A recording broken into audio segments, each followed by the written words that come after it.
Baik, selamat malam kawan-kawan semua, para pembelajar.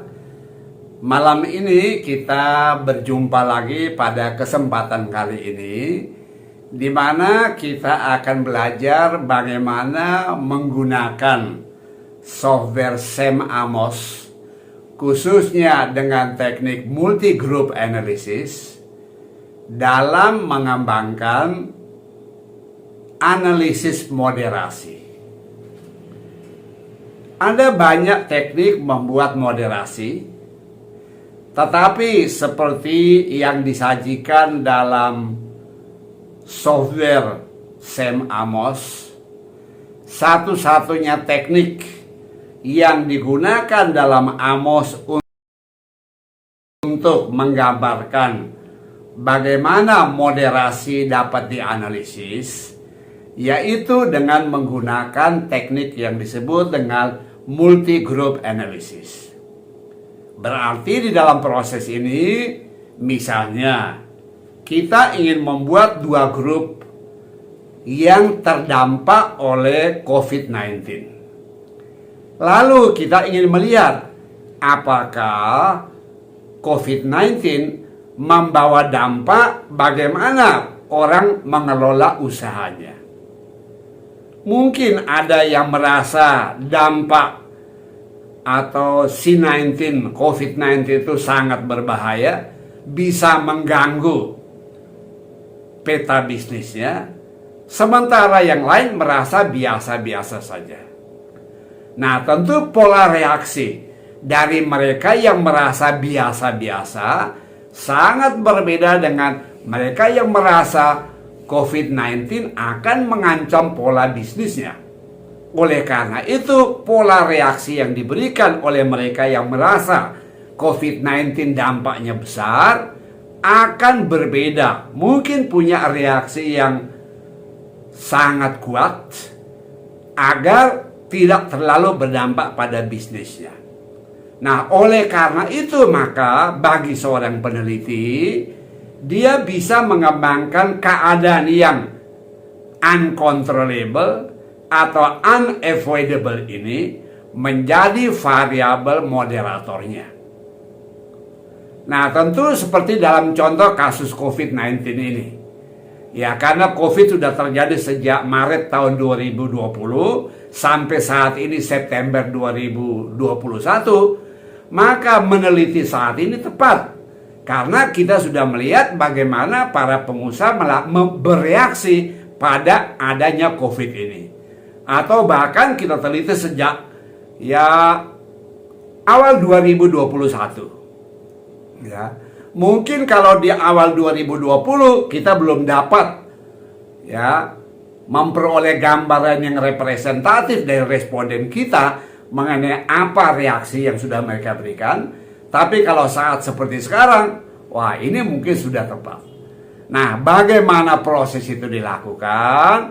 Mari kawan-kawan semua kita belajar melalui teknik-teknik berikut ini yang sepenuhnya saya manfaatkan software Sam Amos.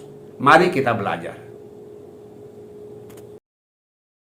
Baik kawan-kawan semuanya, mari kita belajar bagaimana prosesnya.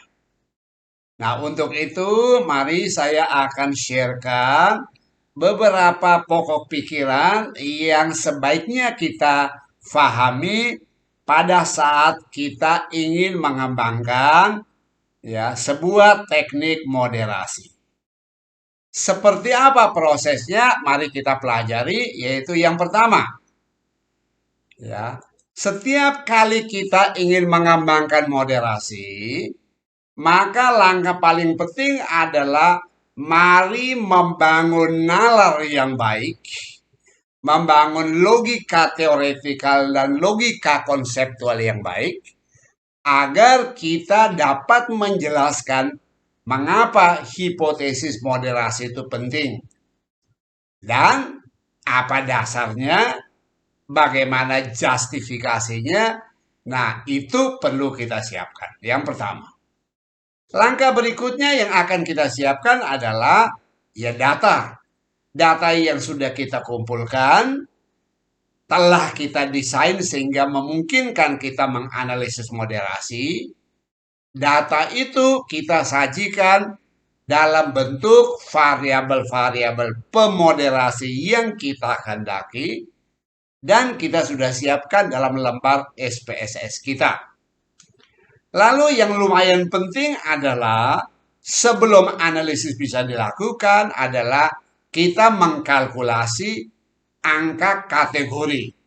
Yang dalam hal ini kita berpedoman pada apa yang ada pada bukunya Aiken 1991 mengenai regresi interaksi.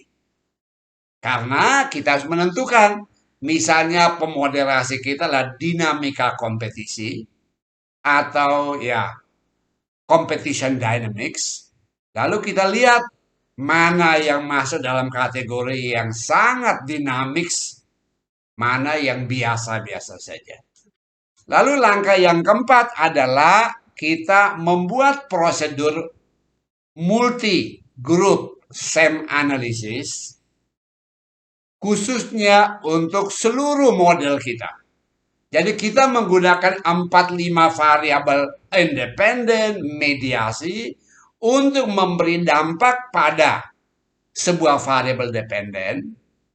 Nah, kita ingin mengetahui seberapa dampak moderasi pada semua variabel-variabel yang digunakan untuk menjelaskan, memberi penjelasan mengenai dampaknya pada variabel dependen. Langkah kita yang berikutnya adalah ya run datanya, run program, dan kita akan menemukan bagaimana membuat chi-square difference test sebagai cara menunjukkan ada tidaknya moderasi. Seperti yang kawan-kawan bisa banyak baca di dalam artikel jurnal-jurnal bereputasi. Ya, tentu atas dasar itu kita menarik kesimpulan, kita menulis kesimpulan kita, sehingga kita bisa sajikan itu dalam naskah kita.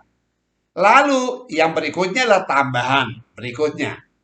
Kalau kita ingin pelajari lebih dalam, bagaimana moderasi kalau kami ingin hanya pada 1 atau 2 variabel tertentu? Boleh. Kita bisa menganalisis hanya 1 atau 2 variabel tertentu. Ya, tentu itu adalah sedikit modifikasi dari prosedur nomor 4 yang untuk total, menggunakan sebuah teknik yang namanya amputation teknik. Teknik mengamputasi, memotong constraint yang kita pasangkan. Dan kalau itu semua selesai, ya nanti kita akan akhiri dengan cara apa? Menulis temuan atas hipotesis moderasi yang kita kembangkan. Nah, bagaimana caranya? Mari kita pelajari lebih lanjut. Saya ambil contoh di sini. Kalau kawan-kawan lihat contoh yang pertama. Ya, kita tentu harus menentukan dulu apa yang menjadi unit analisis kita dan siapa responden kita. Tapi prinsipnya adalah demikian. Bila memilih sebuah variabel moderasi, maka sebaiknya yang menjadi moderator itu adalah sebuah variabel yang uncontrollable. Mengapa? Ini mari kita perhatikan. Waktu kita membuat analisis regresional, kita mengenal kita ada variabel dependen yang dipengaruhi oleh variabel independen. Artinya, kalau saya mau naik turunkan dependen saya, tergantung pada keberhasilan saya, kualitas saya dalam menggerakkan independen. Keduanya inilah variabel yang under control saya. Ini dependen, ini independen. Naik turunnya dependen ini tergantung pada naik turunnya independen. Yang bisa memberi dampak, pengaruhnya positif, pengaruhnya negatif, artinya arahnya bersamaan atau arahnya berlawanan. Dan kemudian bagaimana kalau ada variabel-variabel yang di luar kendali kita, yang tidak bisa saya gerakkan. Lah kalau itu ada di luar kendali saya, berarti yang paling mungkin adalah apa? Saya manfaatkan itu sebagai pemoderator. Variabel yang given, yang unavoidable, kalau hadir akan memberi dampak pada kemampuan saya menggerakkan independen untuk mendampakkan pada dependen. Seberapa? Nah, itu kita lakukan. Nah, dalam praktek bagaimana kita lakukan ini, mari kita ambil contoh ini. Kita meneliti usaha mikro dan kecil. Siapa yang kita teliti? Ya owner manager. Oke, kita lihat. Kalau sales performance, semua dalam kendali sales manager. Dia bisa lakukan sesuatu agar sales performance meningkat. Dan dia bisa lakukan sesuatu dengan apa? Innovation atau meso innovation capability. Nah, tapi pandemic gimana? C-19 pandemic pressures.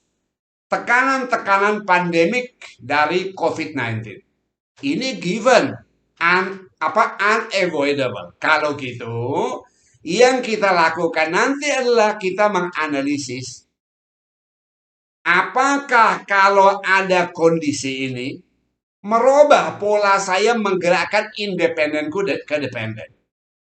Mungkin ada yang merasa pandemik itu berbahaya, bisa risiko tinggi, maka upayanya akan mati-matian dalam mengelola independennya agar dependennya berdampak. Atau sebaliknya yang merasa oh aman-aman saja. Nah, demikian juga contoh kita teliti salesman. Ya, bagi tenaga sales representatif di insurance company. Tentu yang kita bilang financial wellness value based selling, kegiatan menjual berbasis pada kemanfaatan finansial bagi kesejahteraan kita.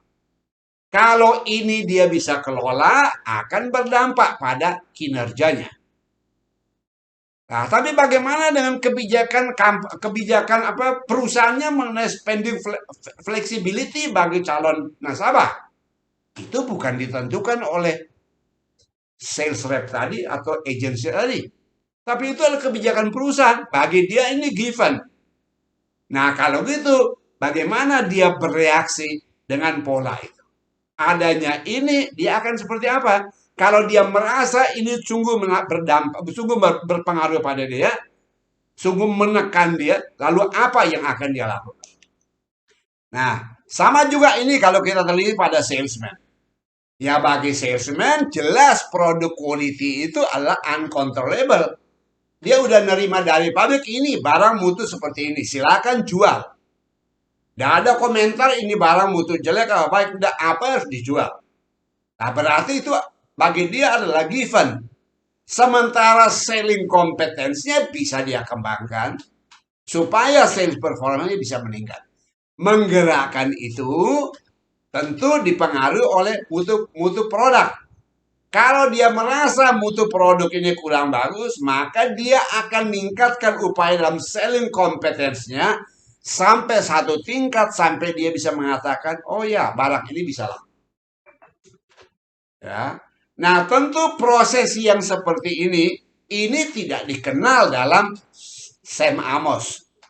Jadi ini misalnya kita ambil, wah ini spending flexibility adalah moderasi. Jadi kita lakukan dulu. Kita ada dua independen. Independen pertama adalah financial wellness value based selling. Lalu yang kedua spending. Padahal spending flexibility di luar kompetensi saya.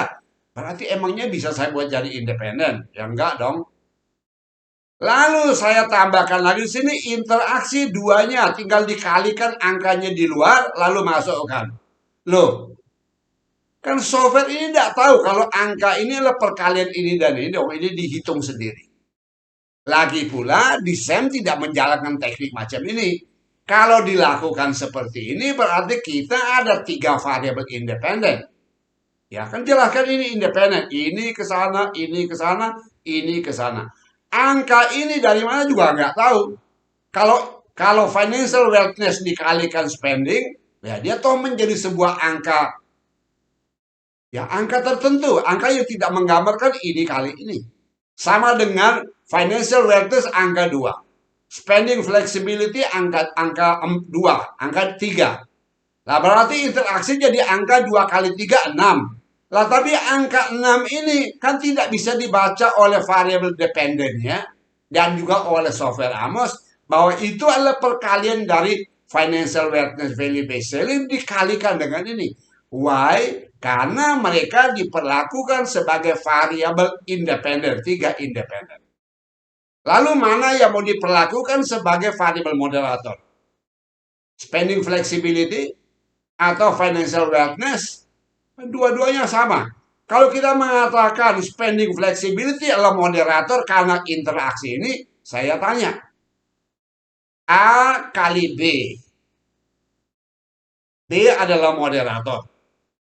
Padahal A kali B, yaitu angka ini, persis sama dengan B kali A. Ya, lah yang mana yang jadi moderator? A, B, tidak jelas. Nah, oleh karena itu, walaupun ada orang mengatakan, ya itu ditentukan a priori. Kita menentukan lebih dahulu bahwa ini moderator lalu dikalikan. Tetapi dalam Sam Amos, tidak ada prosedur ini dilakukan. Oleh karena itu, mari kita gunakan prosedur yang ada dalam Sam Amos. Nah, contoh lagi yang berikutnya kita ambil di sini. Wah, riset kompetens berpengaruh pada performance kita di dunia akademik. Tapi dipengaruhi oleh National Policy on Publication for Career Path. Kebijakan Kementerian Pendidikan, Kebudayaan, dan Ristek pada karier rancangan untuk publikasi untuk karier kita. Nah, yang warna kuning ini moderator kita, ini given. Kita sebagai dosen kan tidak bisa ubah. Ini adalah unavoidable. Kita tidak bisa hindari kalau kita jadi dosen. Nah, oleh karena itu kita tanya, bila orang-orang sedang merancang karyanya dan ada peraturan seperti ini, apakah ini akan membuat dampak dari riset kompetensinya?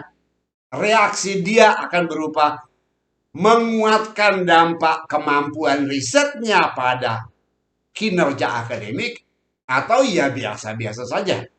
Dan kita bisa meneliti ini sebagai variabel moderasi. Nah, mana naskah hipotesis moderasi kita siapkan? Seperti yang sering saya katakan adalah satu, tentukan dulu mengapa variabel ini diambil sebagai moderator. Tentu saja memilih variabel sebagai moderator adalah sebaiknya variabel yang given, yang unavoidable, yang uncontrollable bagi unit analisisnya.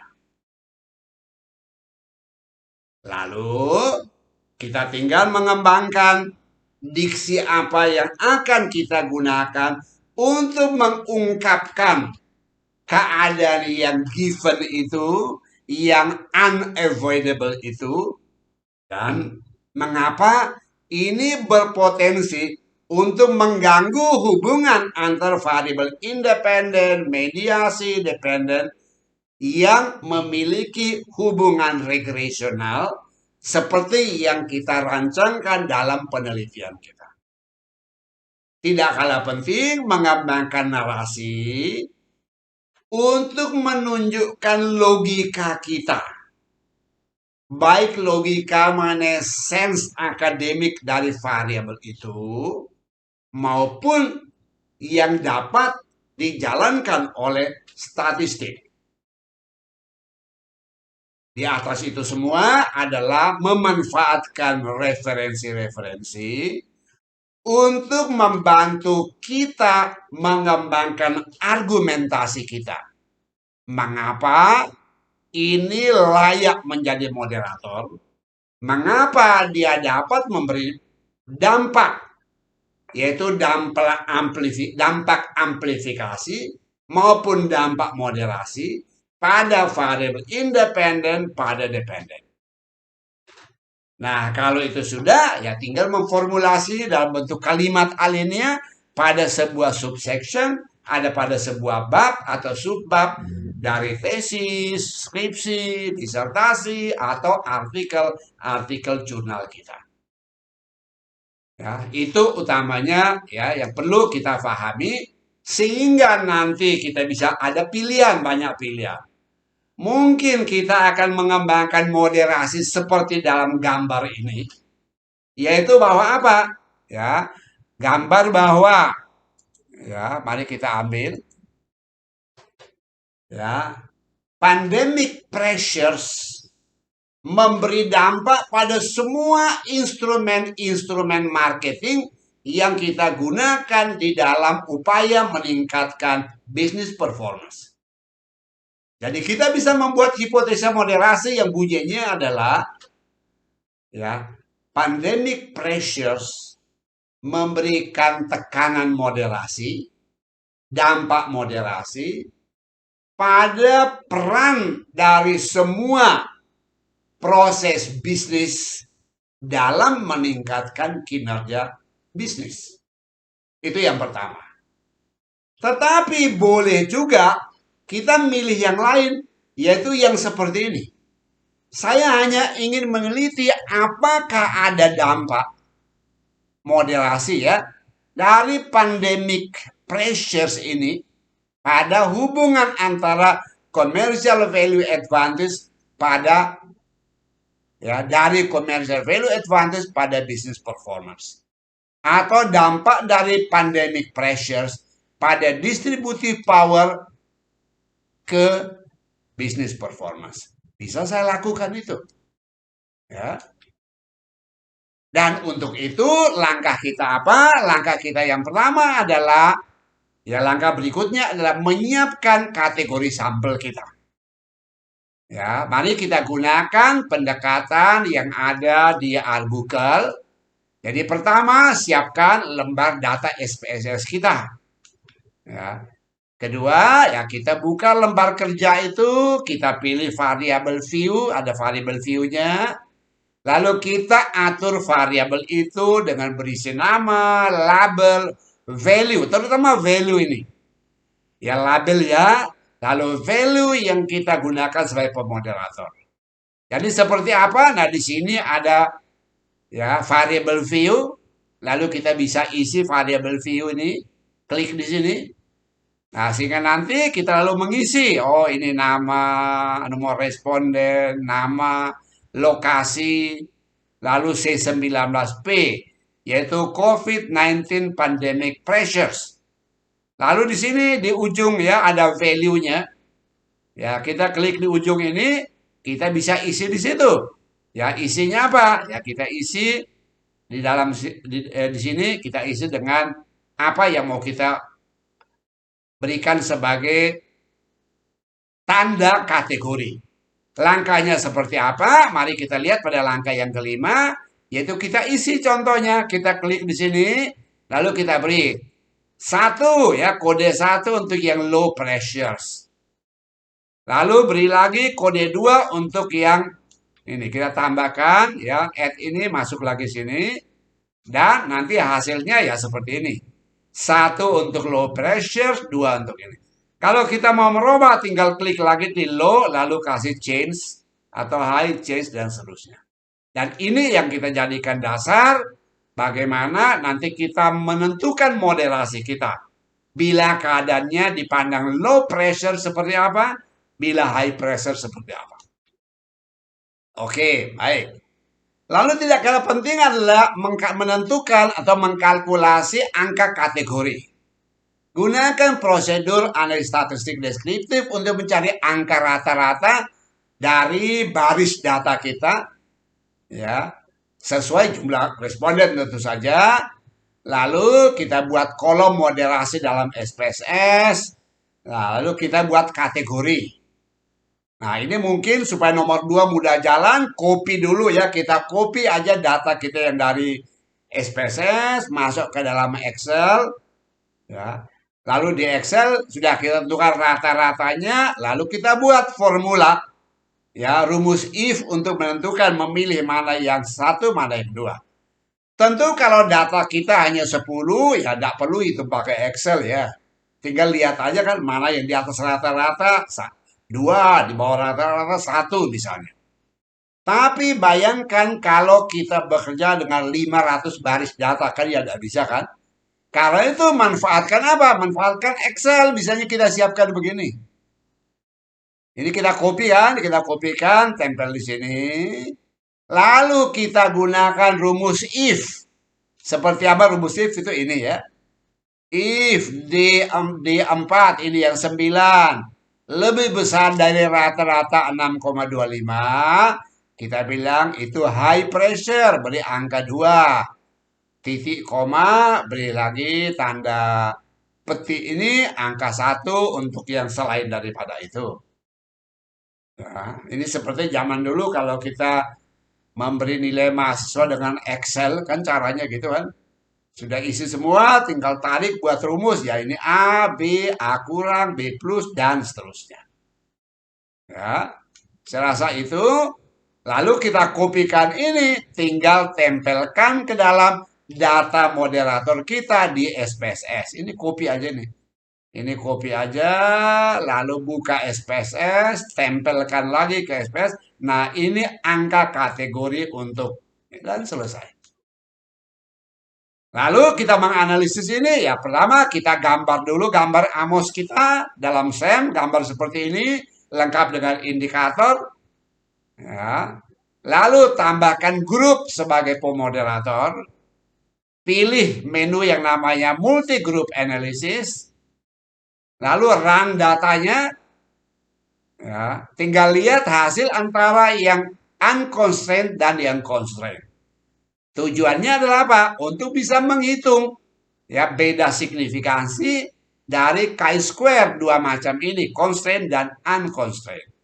Hasilnya temuan disajikan dan selesai. Gampang kan?